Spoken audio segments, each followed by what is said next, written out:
All right, you've got Houston plus 9.5 at Baltimore. Yeah, I think Houston can win the game outright, and I certainly like them getting almost 10 points. Lamar sneaky, bad You with think they extra could win the rest. game outright? Yeah, You don't okay, think they fair can win the enough. game outright? I've actually made sacrifices for Lamar. I've got a cold right now, so he could not get one. But Oh, okay. Oh, that's good. I appreciate but that. But but Lamar yeah, on it's extra rest, 1-6 against the spread. Lamar 1-8 against the spread as a favorite of greater than 7.5. But now one of those this year. Now one of those. No, I don't know if that's just this year, by the way. One of those games was against Houston Week 1. But I'm going to throw out the Houston Week 1 game entirely. Anything that happened, that's the first game of Stroud's career, the first game with D'Amico as the head coach. I don't care about that. Lamar, obviously, CJ Stroud currently has a far better playoff resume than Lamar Jackson. And I need to see it from Lamar. And so I'm getting 9.5 points from a team that I think absolutely can win outright. I'll take Houston plus 9.5. The Ravens are your team. Go right ahead. yeah, I mean, jeez, man, it's crazy how you take the Houston plus 9.5 and you don't want to take Green Bay plus 9.5. Just telling me, obviously, you got more faith in C.J. Stroud than Jordan Love, so I guess it's fair. But I'm a little hurt by these picks, but it's also the teams they're going against. yeah, And I think the Niners are a better team than Baltimore. From top to bottom, and I trust the Niners in the playoffs more than I trust Baltimore. All right, next. I mean, fair you gave enough. it away, So but go ahead. yeah, my bad. Next, you got San Francisco minus 9.5 versus Green Bay. Yeah, I mean, this just feels like a game that San Francisco gets out to a 14-3 lead and does exactly what they want to do. This feels like a game that San Francisco controls. Now, if we it's win close that toss, I'm betting in the on second, it, by the way. listen, if it's close in the second half, I think Jordan Love can throw a real scare into San Francisco. I don't think it'll be close in the second half. San Francisco 10 times this year or 11 times this year has won by double digits. That's the most in football. Green Bay struggles to run the ball, so they're going to be in a drop-back passing game against this Niners pass rush.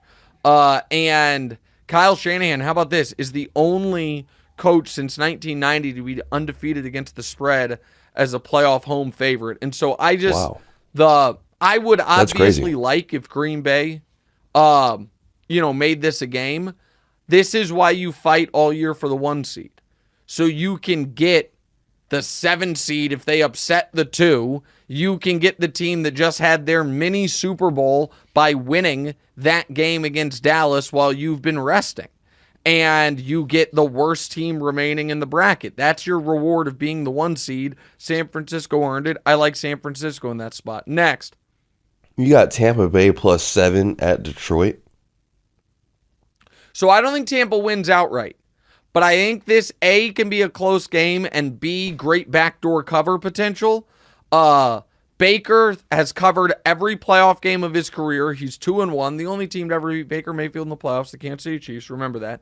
I also think there is a potential for a slow start from Detroit because of the emotional letdown of last week. Their first home playoff game, playing Stafford, all of that, where Tampa can jump out to maybe a 7-0 lead, and Detroit all of a sudden's in a dogfight throughout the game. I do like Detroit to win this game, but it feels like a 23-20 type of game. I think that a lot of the blitzes Todd Bowles and the Bucs did last week are not going to work against Detroit, but 7 points is too many points, and so I'll take Tampa plus the 7. Next. Next, you got Kansas City plus 2.5 at Buffalo. Listen, so there's this funny thing going around these terrible NFL aggregators. You know, there's been this all of a sudden surplus of these NFL accounts that are like a couple initials and the word football. And they do none of their own reporting, none of their own anything. They just fire out other people's thoughts, tweets, stats, or whatever, so they can gain followers and make money off, Musk's Twitter. So one of them tweeted out, unfair. Patrick Mahomes is 8-2 in his career with the ref for Chiefs Bills. Like, oh, basically the fix is in. And that is such a hilarious tweet because 8-2 means he wins 80% of his games reffed by this guy. Patrick Mahomes wins 80% of his games. I saw that tweet. Literally. Yeah. He's 86-25 in his career, which means for every 10 games, he wins 8 of them. And so, Mahomes, as good as his winning percentage is overall, as an underdog, he's only been an underdog 10 times in his career. He's 8-1-1 against the spread, 7-3 straight up.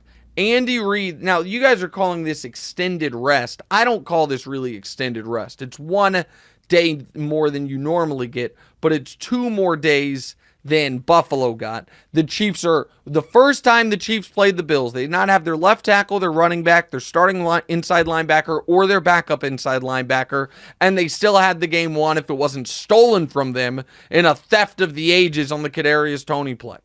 I spent 20 minutes discussing this game earlier. I don't need to do it here.